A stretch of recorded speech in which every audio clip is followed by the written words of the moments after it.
Yo, today we're going to be talking about how to grow big autoflowers. You know the ones that you see online that are pushing like 8 or more ounces? Yeah, those ones. Stay tuned for more.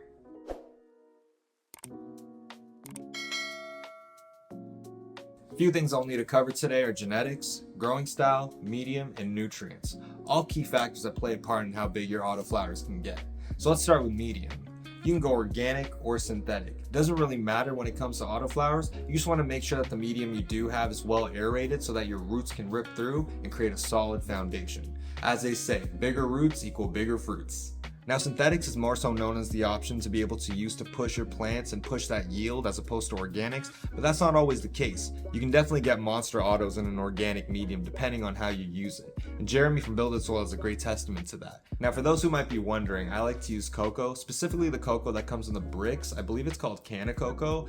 Really high quality stuff. My autoflowers seem to love them, so yeah, that's what I like to use.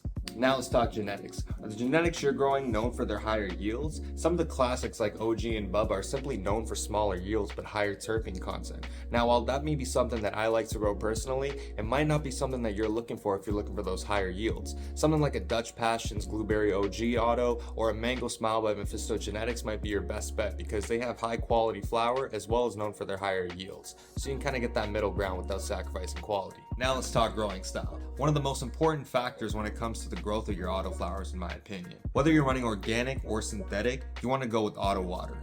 Auto watering seems to work best with autoflowering plants because of the fact that autoflowers have a certain time period before they start flowering. Now, if you water too much or too little, you could stunt the growth of your autoflowers. So that's where auto watering comes in. You make sure you get that perfect watering in, paired with the proper nutrient regimen, and you're good to go. You'll see your autoflowers thriving and getting to sizes you've never seen before. Now let's talk nutrients. Whether you're running organic or synthetic, you want to make sure you have a nutrient program that caters to your plant's needs. And now you pair that with perfect watering, amazing genetics, and a great medium, and you're off to the races. You'll see your autoflowers thriving in ways that you've never seen before, branching that you've never seen before, and you'll see your yields go through the roof. Now you will have those odd times where you have a stunted plant or just things that happen normally in nature, and you kind of can't go around that, but this is the best way to get the most potential out of each and every bean that you've pot. And honestly, since I've started growing like this, I haven't had any autos under a quarter pound, and I'm talking about like every auto that I've grown since I've started growing like this. Now you might be wondering what nutrient schedule that I like to use, and honestly, I like to go with the easiest way possible.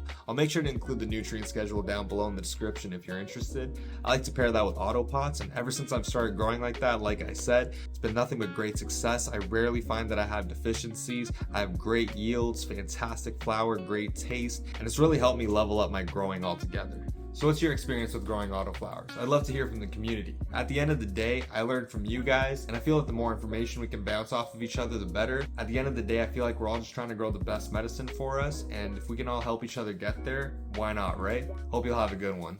Peace.